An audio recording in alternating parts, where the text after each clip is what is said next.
Небольшая двухэтажная пристройка и теплица рядом. Вот уже 22 года в этом здании располагается единственный сохранившийся до наших дней Центр экологического воспитания детей. Проще говоря, живой уголок. В начале 90-х руководство интерната открывало его с одной лишь целью – чтобы через общение с братьями нашими меньшими лучше адаптировать к жизни своих воспитанников. Здесь ребята учатся заботиться о ближних, расширяют кругозор и просто видят, что такое ласка и любовь. У нас дети коррекционные, сложные. То есть у всех в свое время прошла какая-то жизненная проблема, жизненные неурядицы, будем так говорить.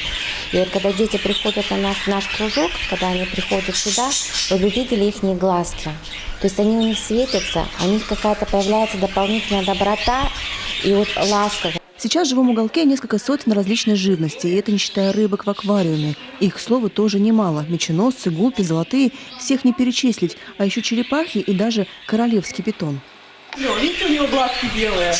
Это он скоро будет линять. Они 2 раза в год линяют. Впрочем, несмотря на свой царственный статус, этот змей не из крупных, всего 1,5 метра в длину, и больше уже не станет. Да и, ко всему прочему, для окружающих питон абсолютно безобиден, за что и получил от воспитанников интерната совсем не королевскую кличку – Шнурок. Ну, наверное, потому что заворачивается в шар. Наверное, поэтому. А ты не боишься брать его в руки? Боюсь, потому что он скользкий и мало ли. А еще здесь достаточно пернатых, самых ярких расцветок и мастей. В этом многоголосии в своих клетках тихонько посапывают кролики и шиншиллы.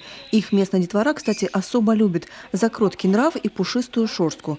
А вот так шиншилла, к примеру, принимает ванну. Вместо воды в купальне специальный вулканический песок. Вольготно в гамаке проводят дни хорек Машка. Разморенная поза – это скорее обманка. Эта хищница всегда на стреме и только и ждет, когда отворится клетка. Но, пожалуй, самый главный экземпляр здесь – ежик. Ну вот она нас пугает.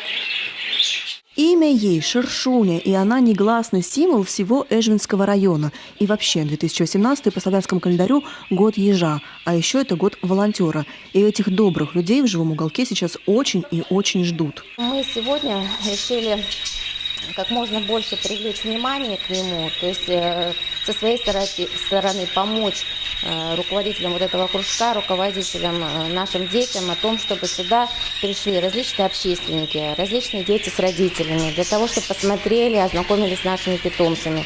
Мы не платим какой-то денежной платы за посещение, мы просто призываем их прийти, познакомиться, показать детям наших